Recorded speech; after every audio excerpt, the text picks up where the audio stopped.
The following podcast contains spoilers for Onibaba, which is Japanese for devil woman. Ooh. You have been warned!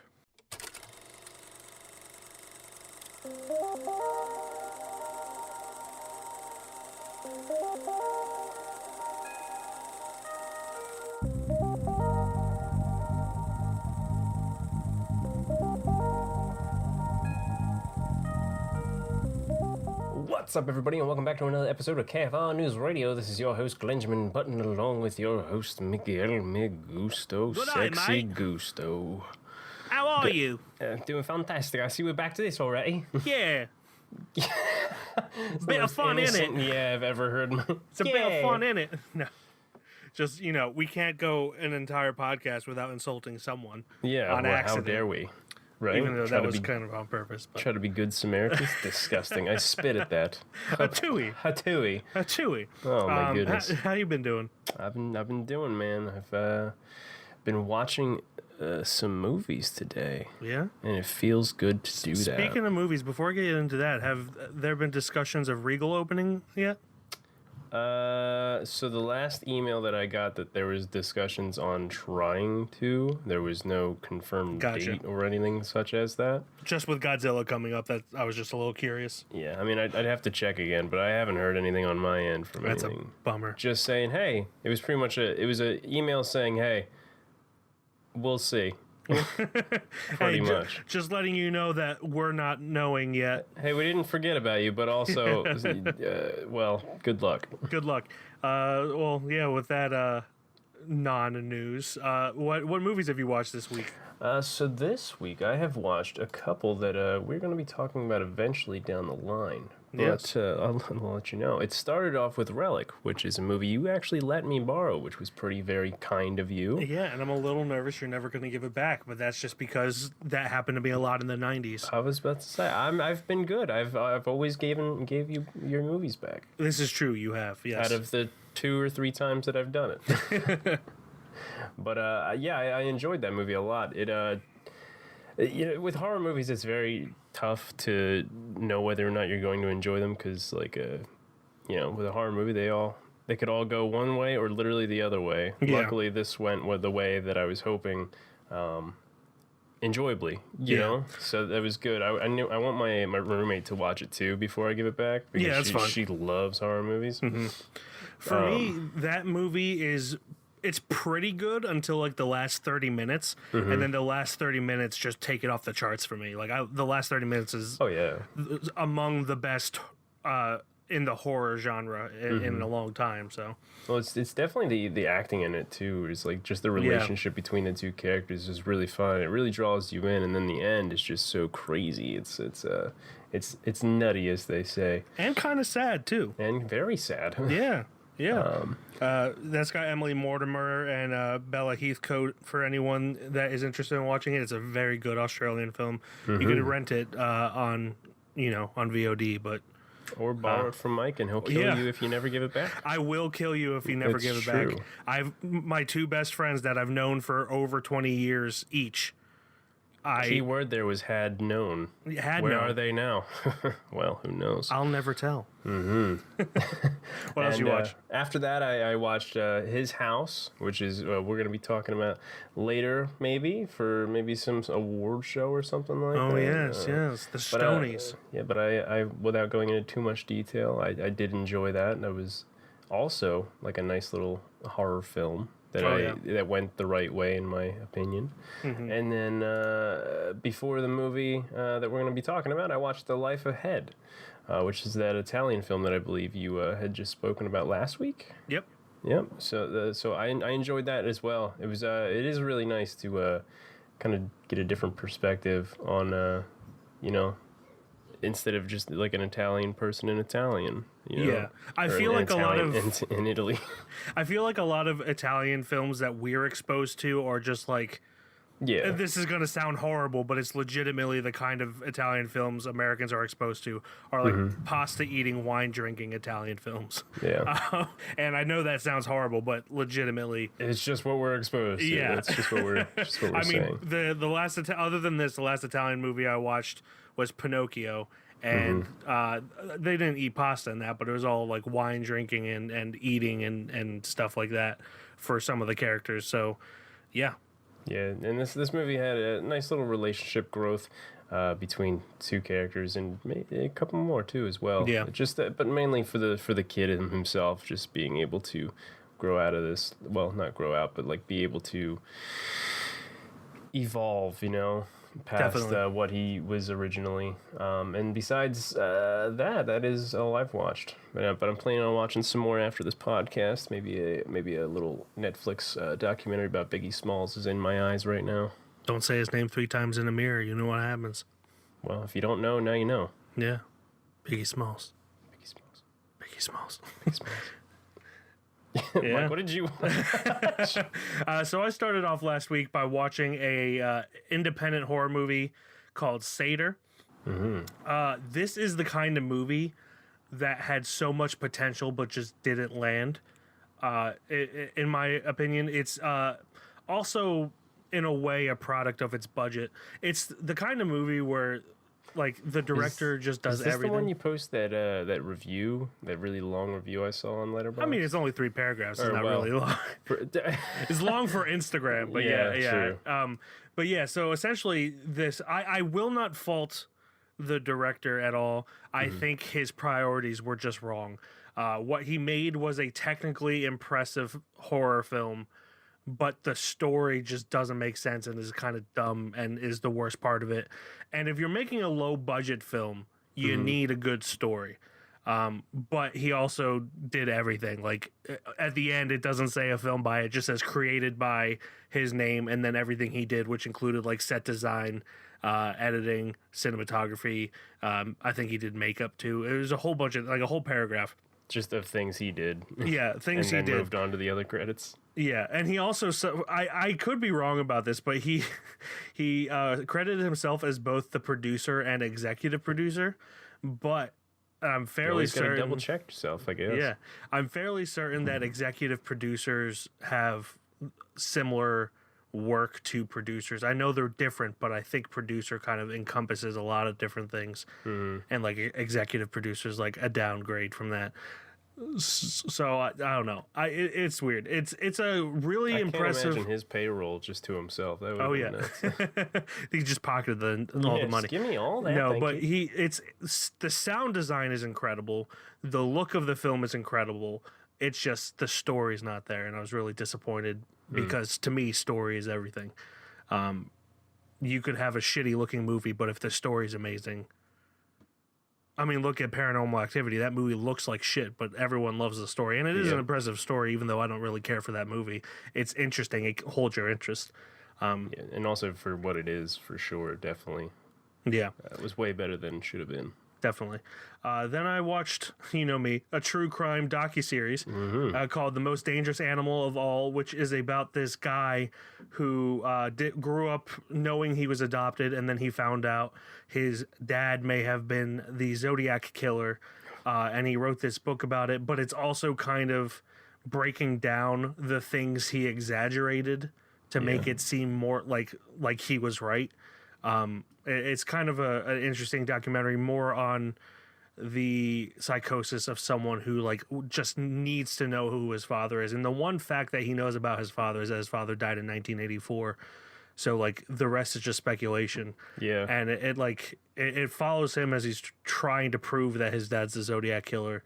That'd be pretty haunting to do your whole life, trying to find out whether or not your dad murdered a bunch of people. Yeah. And it's just kind of like, if that makes you feel better, sure.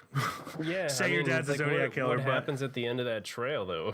Like, but yeah, well, my dad was a Zodiac killer. The problem is he keeps thinking like the San Francisco police are like doing a cover up because his biological mother was married to a detective on that during the Zodiac killing crimes and all that, and it's just like it's an interesting documentary, but like his evidence doesn't add up, and that's kind of the whole point of the documentary. Yeah. But it does make a very compelling argument at first. Like it builds up his case and then tears it down, so it's very interesting in that sense. Then I watched Downhill, which is a Will Ferrell movie. That is based on a Swedish film called Force Majeure, which I watched last year. That is about a family who is on vacation in the I think this is the Austrian Alps. If the Austrian, they're in mountains in Austria. I don't know if the Alps are in Austria. My geography is not that great with Europe, and specifically mountains in Europe. But anyway, so they're on vacation, and then a controlled avalanche happens, but it gets too close to the outside dining of the restaurant. Yeah. And everyone thinks they're going to die. And Will Ferrell's character takes his cell phone, and runs away. I remember this movie now. I didn't watch it, obviously, but yeah, it's based on a Swedish movie. The whole time I'm sitting there trying to piece it together what the hell this movie was. Yeah, so it's just kind of like how his family reacts to him running away when they thought they were going to die. Yeah. And obviously the original Swedish version is better. I think this has a lot of really negative reviews, but I think that is solely because it is an American remake of a European film. Yeah. Because if you take that away, which I know you can't, but if you do take that away, it's a fine film. Okay. But watch Force Majeure over Downhill, and then watch Downhill afterwards. But they're fine films.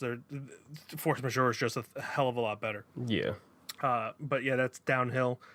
Then I watched The Lord of the Rings, The Two Towers, and The Lord of the Rings, The Return of the King. Me and my buddies had a little Lord of the Rings marathon to finish we watched The Fellowship of the Ring a few weeks ago. We watched it in theaters, right? We did The Fellowship of the Ring in theaters, but we did this at my house with the extended versions, and the two extended versions with bathroom breaks and stopping to get food and everything took us 11 hours to watch. Jesus. Granted, a lot of we're not old, but we're like at the point where we can't hold you're over the hill. Yeah. Yeah, we're over the hill. 1 foot in the grave. Got it. I bought $60 worth of alcohol. For them, not for me. I know you didn't even take a sip. No, I mean, I tried some hard ciders because I like hard cider, but not enough to drink a lot. I stuck to my Coke Zero. Mm-hmm. But yeah, so it took 11 hours. It was a great time, though. We had a fun time. Did you have any meats? We did not have meats. Yeah, but that would literally have been your whole day on top of watching that. Yeah, we ordered pizza and wings. Smart. So yeah, that was good. Then I watched Onibaba. We'll get to that in a second. And then the last three movies were rewatches. We watched The Aeronauts, me and my wife, because she wanted to watch it, which is a movie with oh God, why can't I remember their names? Eddie Redmayne and Felicity Jones. There we go. Where they play. Eddie Redmayne is a meteorologist that's trying to learn about the atmosphere and everything in the 1800s, and Felicity Jones is a hot air balloon pilot that is taking him up to study the atmosphere. Interesting. Yeah, and it's a very interesting film. I had watched it before, but Caitlin hadn't, so she wanted to watch it. Yeah, I haven't even heard of that movie. I don't think it's a really good movie. It's on Amazon Prime. Okay. I wouldn't say really good, but it's a good movie. It's a good film. Yeah, it's got a lot of really cool segments. The only thing is I don't think emotionally it hits home as much as it thinks it does. But it is a good movie.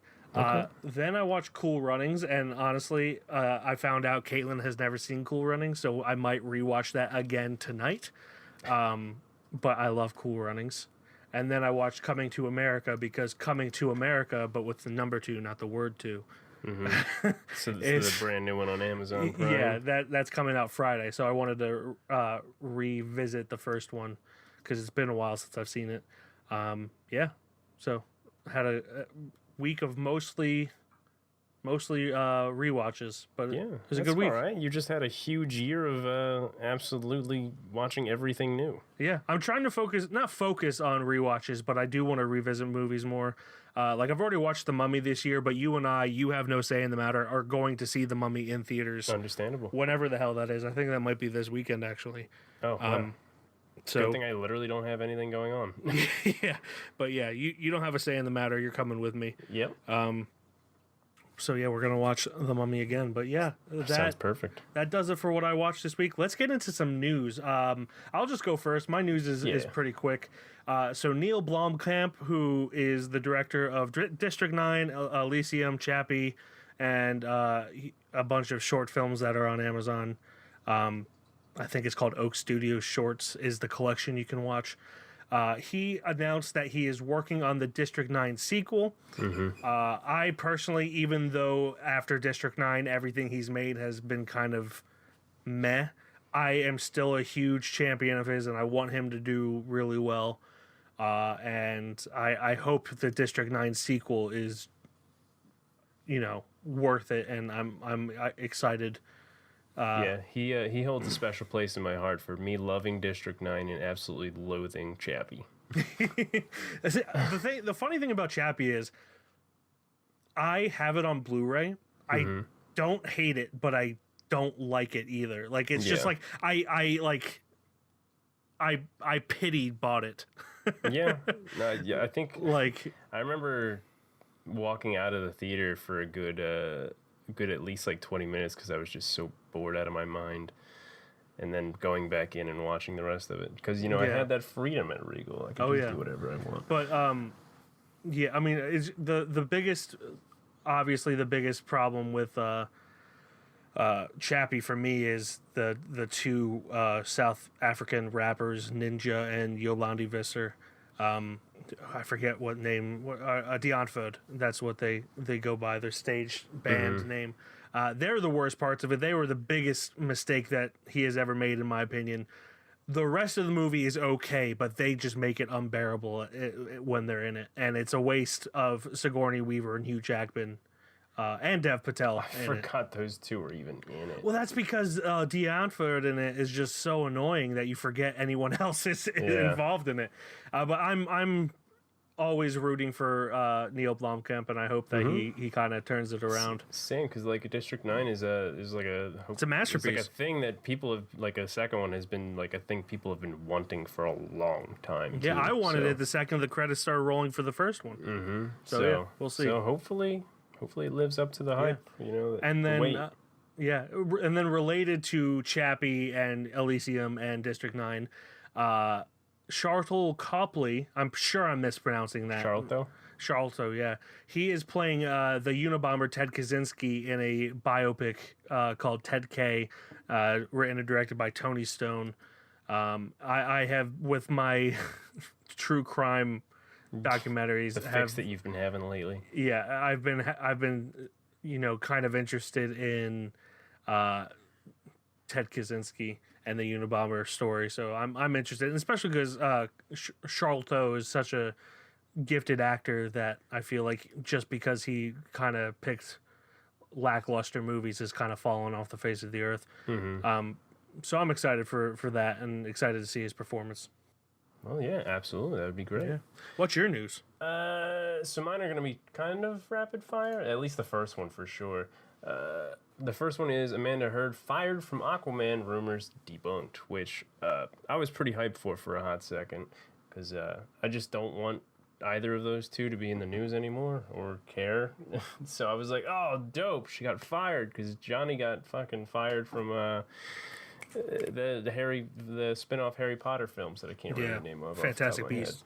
Yeah, so I was like, oh, yeah, fuck them. And apparently they were debunked, and she's, I guess, still going to be a part of Aquaman 2. That's a shame. Not because, I think Johnny Depp should absolutely, but, they're both so obviously toxic to just people in general. Yeah. Not necessarily everyone, because there's obviously enough people for them to still keep possibly getting work.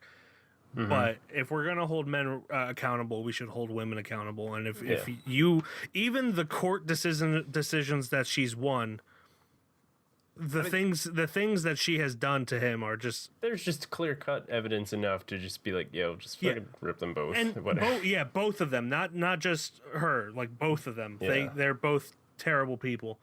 But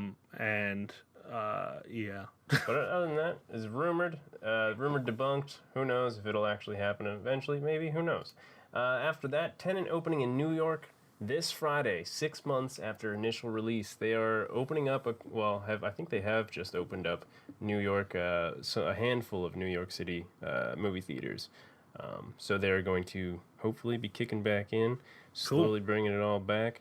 Maybe, maybe we'll all open up one day. And that leads me into my next thing. So 3-piece here. Texas and Mississippi lift mask mandates and roll back COVID restrictions. Oh, so we're just going to get another peek there. Woo! So, yeah. All my hope that I had for the last thing that I just said, instantly, I mean, they still have to wear masks and stuff like that, but businesses are all going 100% apparently back into Texas.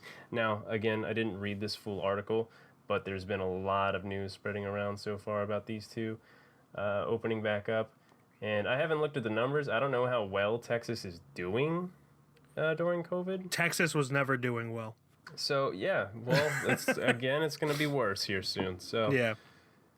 All the hope that I had, hopefully, I mean, maybe we are fine, but I don't. I'm hoping that the vaccine being a thing is going to help make it better. I'm one half of the vaccine done already. I got my first vaccine because I'm a fat boy. Yeah. Well, I haven't gone anywhere, done anything, so I haven't. Yeah. And also, I don't have that much money, so I can't just go and do such thing. Yeah. You can. But one day, I'll have a needle in my arm, real good. But that's all the news for me. All right. End. So let's get into Onibaba.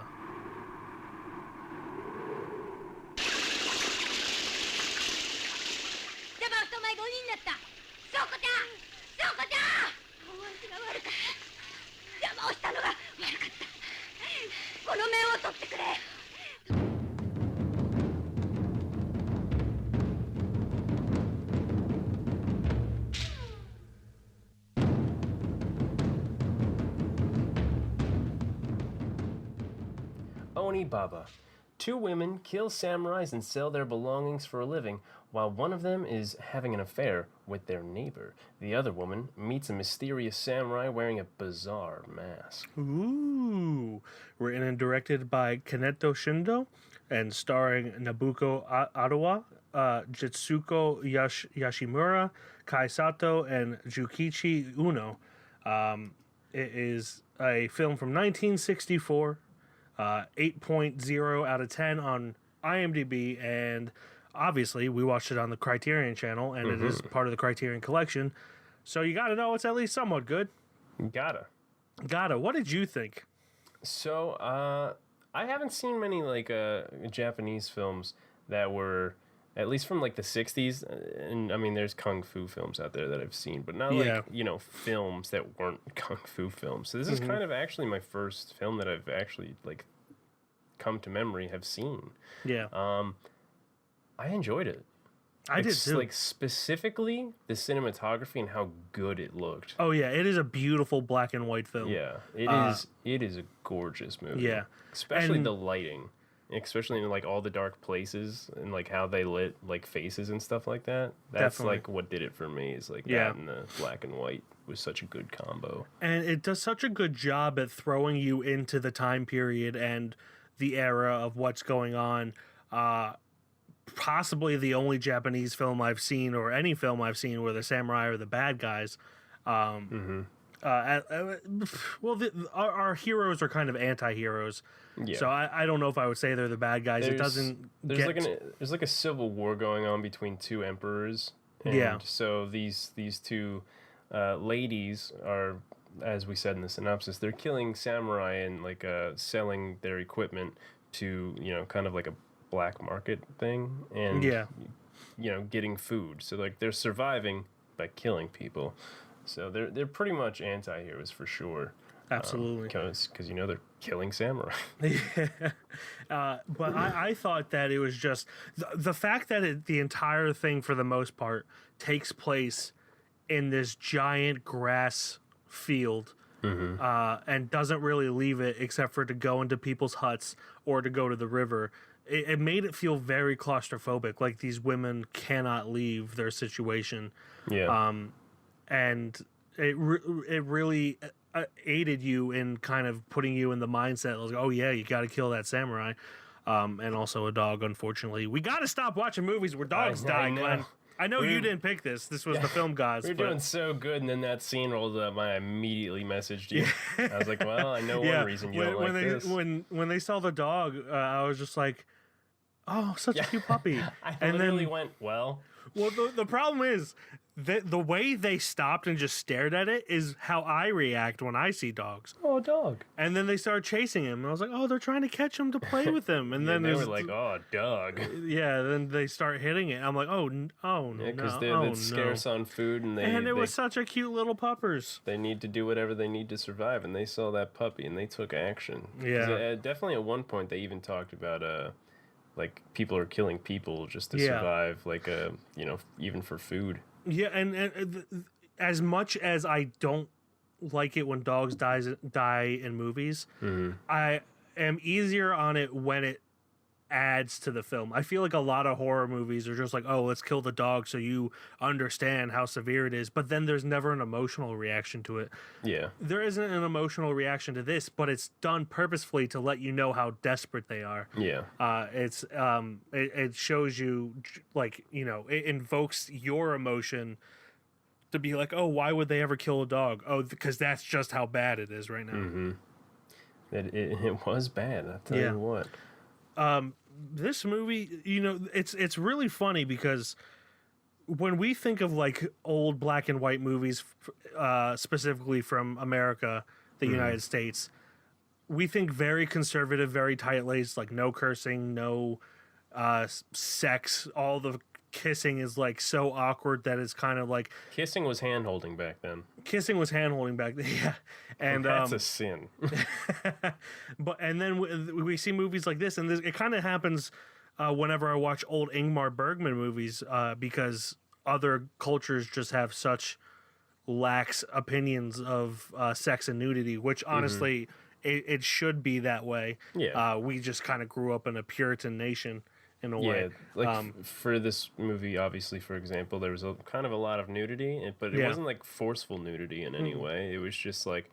It made sense. If their clothes were hanging off a little bit, like that's obviously what was going on. Like you saw a boobie, guess what? There was a boobie there because the clothes, the jumps, and like nothing was like tight on bodies and stuff like that. Yeah, and even the sex scenes themselves, although overly dramatic, they were. It's not like it was out of place in any way. Oh yeah, it felt normal. Yeah, the over dramatic nature of sex scenes back in the day across cultures is because back then film was still trying to find its own style and was more or less kind of going off of how stage acting was and then just changing a little bit. And then stage acting, you needed to be overly dramatic and in your face like that. Yeah, it's the same way with death scenes as well. Yeah. Like just getting shot or stabbed. But like as it sounds a little weird, but when you watch an older film,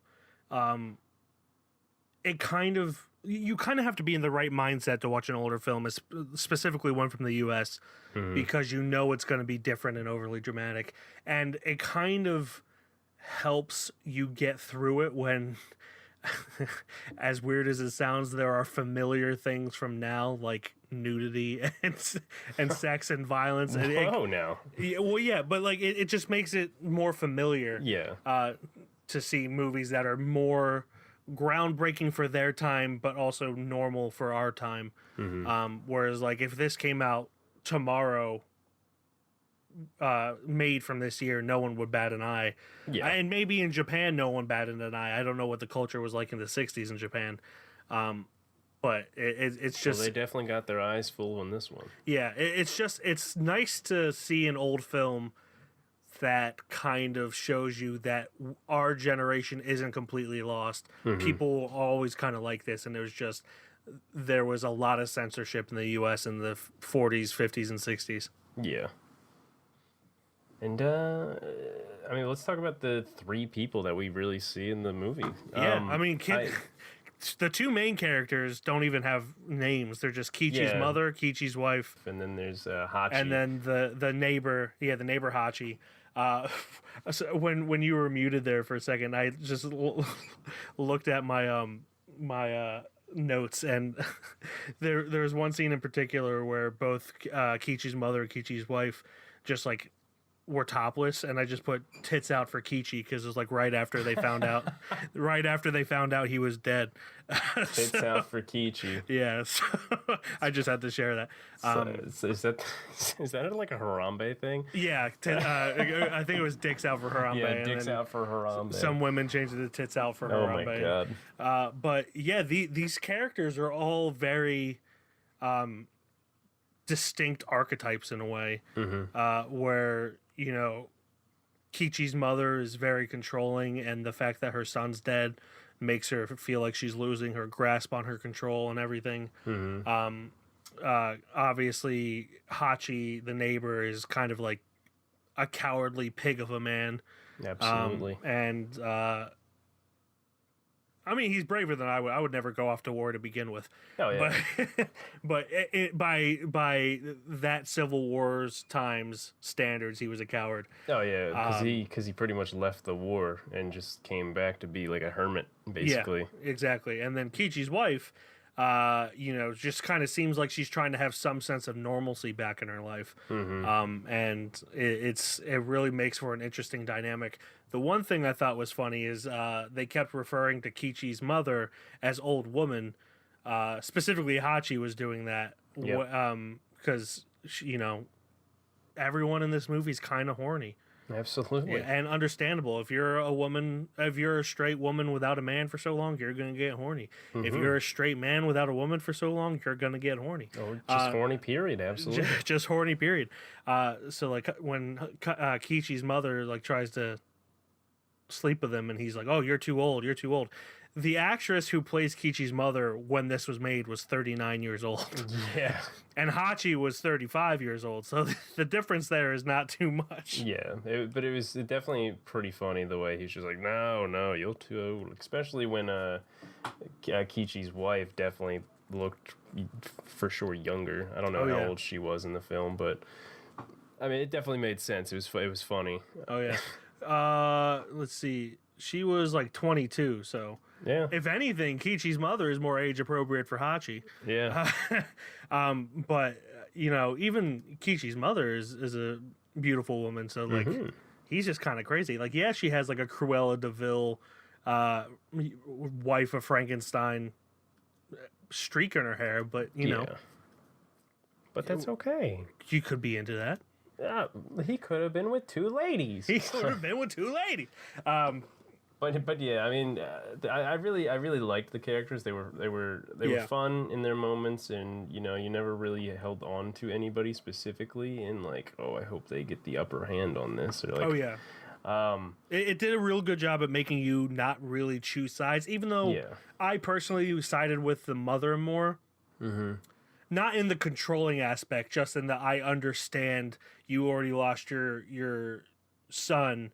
Losing his wife is going to be like losing him again. Yeah, and just not only losing the wife, but losing the wife to this random, you know, bum. Yeah, which as far as she knows, could have actually killed him and left. Like, yeah, and in fact is also incited that he probably would have. She goes, he probably done it herself. So she was skeptical of such a thing that happened. And another thing that I liked about this movie so much is that they showed the hole, like that's basically in the earth, like many times throughout the film. Oh, where they hide the bodies, yeah. Yeah, where they throw the samurai bodies over, and when they murder them, and they showed that a lot to know something was going to happen with this eventually, and eventually that did happen. And in fact, they did it twice, and then they left it like a cliffhanger or a hole hanger. Who knows? Oh. But I thought that was cool. And like the moment where the samurai general rolls up, he's got his demon Oni mask, which is just a cool look in general. Oh yeah, like it really like. I see what you did there because he's a general. Yeah. What? He said in general. Oh, I didn't do that on purpose, but. But yeah, it's such a cool look, and that I was like, somebody's gonna fucking fall in that eventually, because you got Hachi running around like a like a weirdo because he's flirting with a 22-year-old. I mean, that just showed his immaturity too. Whenever they showed him just running around. And I was waiting my whole life for this moment for Hachi to fall in, or the widow to fall in, and I'm just like, oh, somebody fall into it, and then finally, eventually, somebody did. Yeah. And it was the samurai general. Yeah. Who was somehow still kind of alive when she went down to retrieve his gear. I was just like, gasp. Yeah. There it is, finally. Yeah. And then that kind of introduces the whole idea of a curse. That it's never really explained, but I love that it's never explained. Mm-hmm.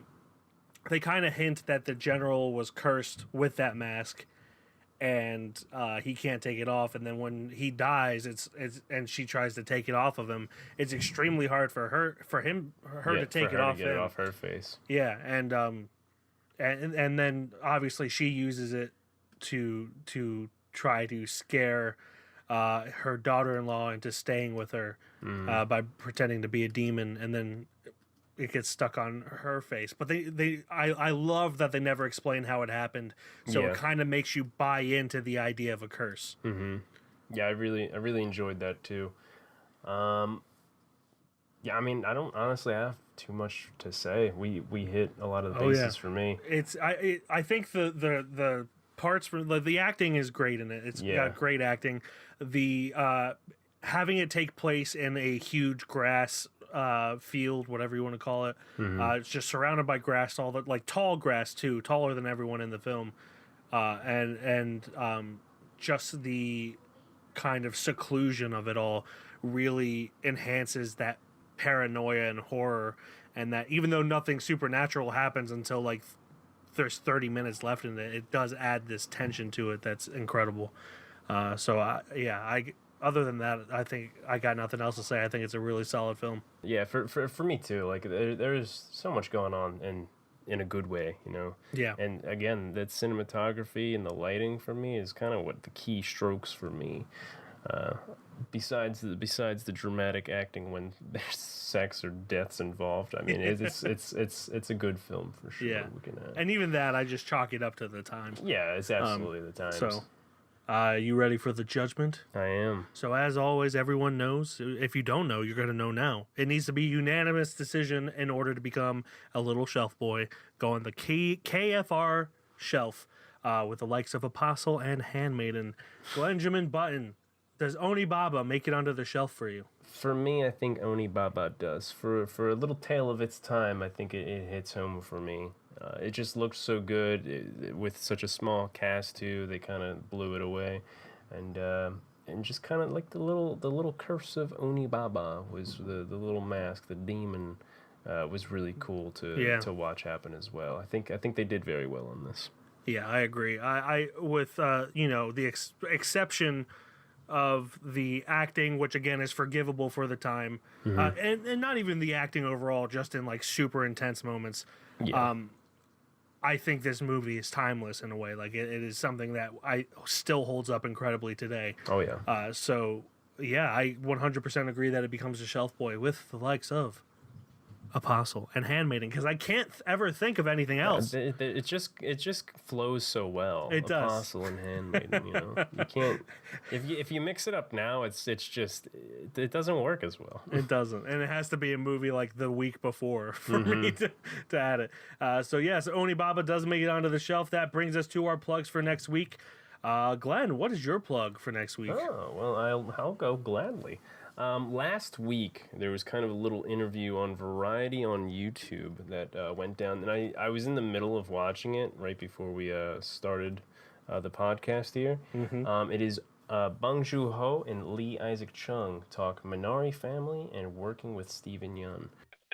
그 가족분들도 영화를 다 보셨을까 궁금해요. 이게 엄마 아빠나 예, 다 보셨어요. 저는 좀 여쭤보기 조심스러운데 할머니도 보셨나요? 혹시 할머니가 살아계시나요? 할머니는 돌아가셨어요. So she passed away when I was like 13 years old. So it's been a long time. Yeah, but my mom and dad, they saw it last year in November, around Thanksgiving time, actually. Wow. Yeah. 큰 선물이 됐을 것 드네요. 예. At the time, I thought I was going to ruin the dinner and the Thanksgiving dinner. And yeah, that's on Variety. This is like, these are two huge directors that obviously we both love, and I just want to hear them two talking to each other. Well, listening or reading, because they're speaking Korean. And I just from what I'm reading through the comments, like Bong Joon-ho is such a good like moderator. It just like has great questions that I'm excited to finish it because I'm excited. So you guys should be excited too because I'm recommending it. I'm excited. I didn't even know this was the thing, but yeah, Bong Joon-ho is like as pretentious as this sounds. He really is like a student of the craft of filmmaking, even though he's among the best directors of all time, in my opinion. Yeah, he's still a student, and he's always goes in with a curious mind, which is incredible. So I'm looking forward to that. My little plugsy for this is hold on, I accidentally clicked something. There Disgusting. We go. My plug for this week, as we discussed last week, I at one point wanted to become a archaeologist. A big part of that, me wanting to become an archaeologist, was Pompeii and the eruption of Mount Vesuvius. I learned surprisingly recently, because I was a kid when I was obsessed with Pompeii, that there was another town that was also buried under Mount Vesuvius's eruption, and that is the city of Herculaneum, which is on the nose.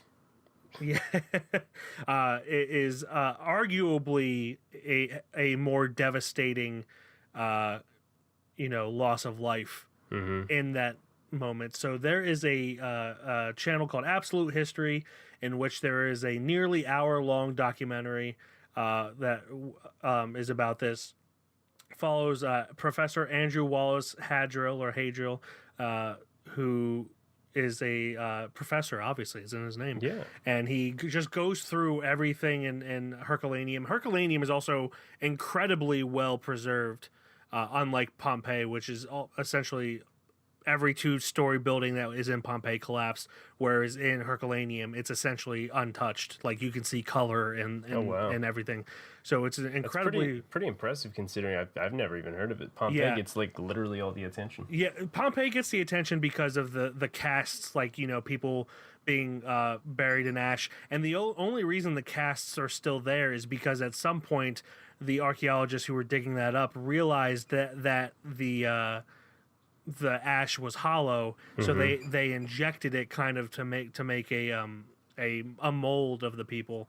So the skeletons are still within that cast, and you can learn a lot about people of a time from skeletons, which is what they kind of did with Herculaneum. Yeah. So it goes through all that stuff. It's an hour-long documentary called "The Towns That Suffered a Fate Worse Than Pompeii" / the other Pompeii on Absolute History on YouTube. The only annoying thing about this is the way that Professor Andrew Wallace Hadrill pronounces the word 8. He essentially just says "at," and it bothers the shit out. He's extremely posh and British, so I'm chalking it up to that. But that's the only thing that's annoying about it. So that's on YouTube. 7 at 9. Yeah, it's annoying. The modern exploration of Pompeii started in 1748. Now, nearly 2.5 million visitors come here every year. No wonder it boasts the oldest amphitheatre in the ancient world, an ancient brothel, and these world-famous casts. Yet, just 10 miles down the road is a place destroyed by the same eruption that for me is, if anything, even more fascinating. It adds colour and close-up detail to what life was really like in a Roman town. This is the city of Hercules, Herculaneum. But so that's my plug. That brings us to my selection this week. It's my turn to pick a movie. I kind of wanted to stay in the 60s and 70s era. The movie I'm going to pick is from 1978, and it is on. Oh, hold on one second. I gotta check something. It was free on Prime, and now I see that it says $1.99. Oh no! So They always do that to you. Yeah, Always. let me see if there's another one. Oh, it's on Tubi for free. Oh, that's good. So you can either pay $2 to watch it on Amazon, or you can watch it on Tubi for free. That is, the movie is called The Chant of Jimmy Blacksmith. Jesus Christ. The Chant of Jimmy Blacksmith from 1978. It is an Australian film, and it is about Jimmy Blacksmith, the son of an Aboriginal mother and white father, falls victim to much racist abuse after marrying a white woman and goes on a killing spree and finds himself on the run in the aftermath. You really are into all this true crime stuff, aren't you? Well, no, I mean this honestly, I heard about this movie before the true crime stuff. Yeah. But I'm all for revenge movies, especially of Native people, whether in Native America. There's a story of a Native American woman who went on a revenge killing rampage that I really want to make a movie about at one point. Okay. And then this is kind of a similar story with an Aboriginal Australian going on a killing rampage. And it is directed by Fred Shapisi and written by Fred Shapisi, based on the novel by Thomas Keneally. It's starring Tommy Lewis, Freddie Reynolds, Ray Barrett, and Jack Thompson. There's obviously a whole bunch more people in there.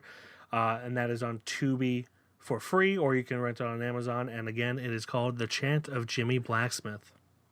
All right. Which is just a good fucking name. I spoke to your husband. You know we haven't got anything to eat, boss. I got a hungry wife and a kid at home. I told him I can't go on forwarding him groceries. Forwarding? I earned everything you're giving me and more. You'll only lose that child of yours if you stay with the blacks. But if they keep doing this, Don't you talk to me like that. I'll soon bloody...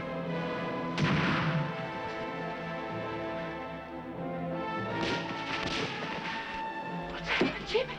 Jesus, no! I've declared war. It is a really good name. Yeah. Like, how do you go walking around like that with that name? How dare you? Well, no, I mean like the title of the film, The Chant of Jimmy Blacksmith. What a name! And Jimmy Blacksmith, that's a cool name That's too. what I'm saying, man. Well, anyway, thank you everyone for listening. As always, you can check out our website, www.keystonefilmreview.com. On Instagram, we are Keystone_film_review. Twitter, Keystone_film. Facebook, Keystone Film Review. YouTube, Keystone Film Review. And on Letterboxd, I am Mike, KFR. And I'm Glenn, KFR. And that will do it until next week when we see an Aboriginal man get his revenge on a bunch of Australians. Mm-hmm. Good night, mate. I already upset somebody today. I'm not doing it again. I'm gonna kill you with this axe, man. Bobby!